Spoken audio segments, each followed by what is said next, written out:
Assalamualaikum warahmatullahi wabarakatuh. Kita ketemu lagi untuk belajar matematika bersama-sama. Kali ini kita akan belajar mengenai titik stasioner, nilai stasioner fungsi, dan juga jenisnya dengan cukup menggunakan turunan pertama saja.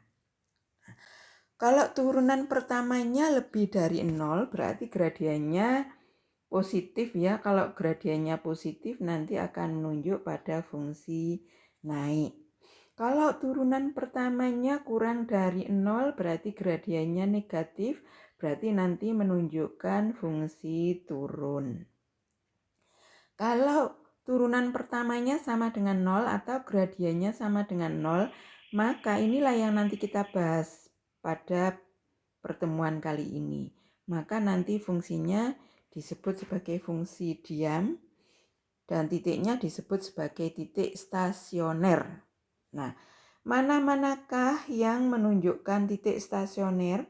Yang menunjukkan titik stasioner adalah titik B, titik C, dan juga titik D. Yaitu pada saat itu kalau dibuat garis singgungnya itu sejajar dengan sumbu X.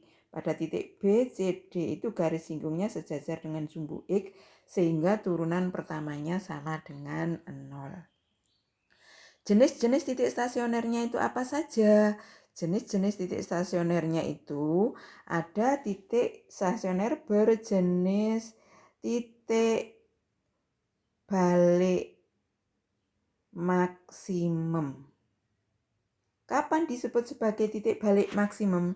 Yaitu apabila titik tersebut berubah ya dari fungsi naik, gradiennya naik, ke fungsi turun.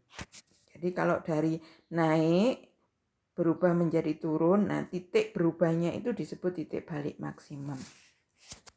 Nah, D di sini berubah dari turun ke naik. Maka titik ini disebut sebagai titik balik minimum.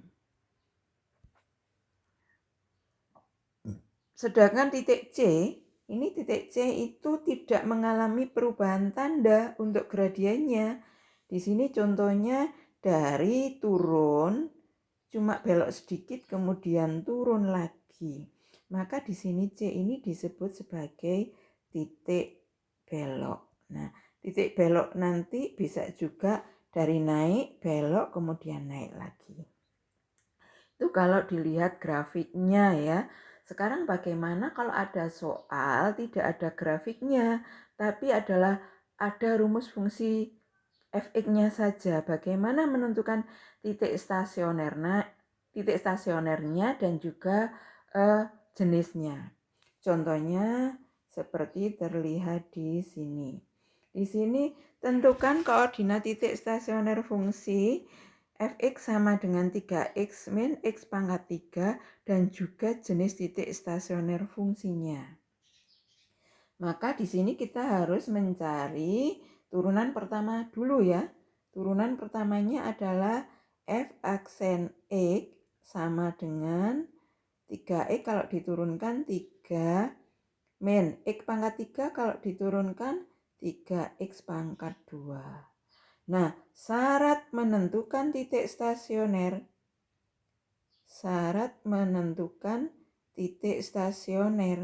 adalah apa tadi? Yaitu turunan pertamanya harus sama dengan 0. Turunan pertamanya kita masukkan di sini 3 min 3x pangkat 2 sama dengan 0. Nah, ini kita bisa bagi dengan 3 ya. Kalau dibagi 3 berarti 1 min x pangkat 2 sama dengan 0.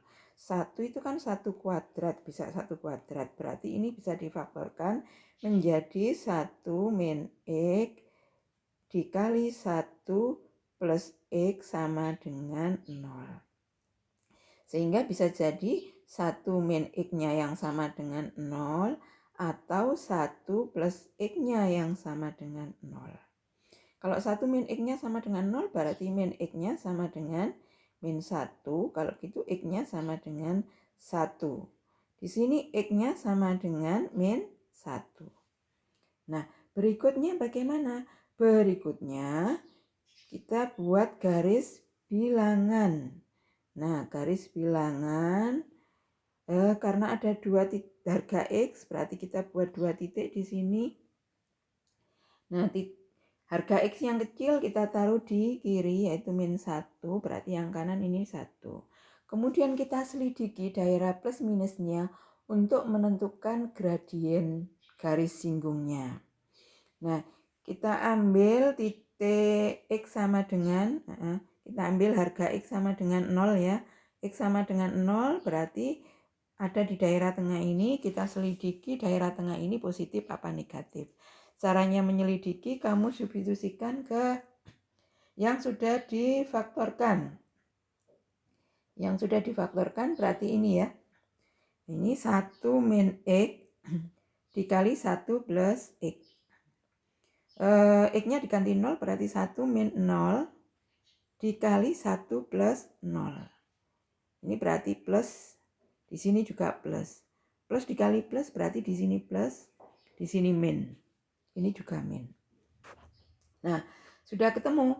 Gradien negatif itu adalah apa? Menurun dari kiri ke kanan. Berarti ini menurun dari kiri ke kanan. Plus itu naik dari kiri ke kanan. Min itu turun dari kiri ke kanan. Nah, sketsa grafiknya nanti terlihat seperti itu. Nah, di sini di titik dengan absis X sama dengan min 1, ini ternyata berubah dari turun ke naik. Berarti ini disebut apa? Ini titik balik minimum. Di absis yang 1 di sini, ini berubah dari naik ke turun. Berarti ini disebut titik balik maksimum. Nah, sekarang kita tinggal menentukan ordinatnya. Dengan menggunakan apa? Dengan menggunakan kita substitusikan ke fx-nya. Jadi ini absisnya X sama dengan 1. Kita masukkan ke sini. Berarti ini absisnya kita ganti dengan 1. Kita masukkannya ini sebelum diturunkan ya. Jadi ini 3X. 3X-nya diganti dengan 1 dikurangi 1 pangkat 3. Berarti sama dengan 3 dikurangi 1 sama dengan 2. Berarti titik stasionernya adalah berapa? 1,2. Kita lihat di situ 1,2 ini di titik ini. Berarti 1,2 itu adalah merupakan titik balik maksimum, sedangkan 2-nya ini adalah nilai balik maksimumnya. Atau bisa disingkat langsung dengan nilai maksimum saja.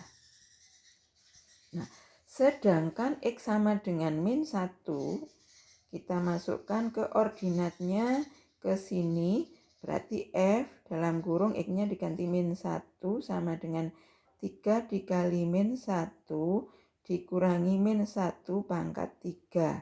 Berarti sama dengan 3 kali min 1 min 3 dikurangi min 1 pangkat 3, berarti negatif ya, min 1, berarti sama dengan min 3 ditambah 1. Sehingga titiknya berapa? Min 1, min 2.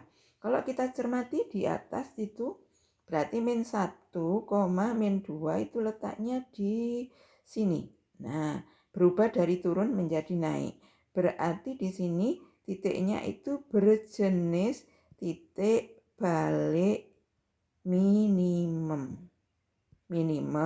sedangkan min 2-nya ordinatnya ini adalah merupakan nilai balik minimum atau bisa langsung disebut dengan nilai minimum. Demikian cara menentukan titik stasioner dan juga jenis titik stasioner dengan menggunakan gradien saja atau dengan menggunakan turunan pertama. Silakan dipelajari dan nanti akan nyambung bagaimana caranya kalau menentukan titik stasioner dan nilai stasioner fungsi dengan menggunakan turunan. Untuk kali ini saya akhiri dulu. Assalamualaikum warahmatullahi wabarakatuh.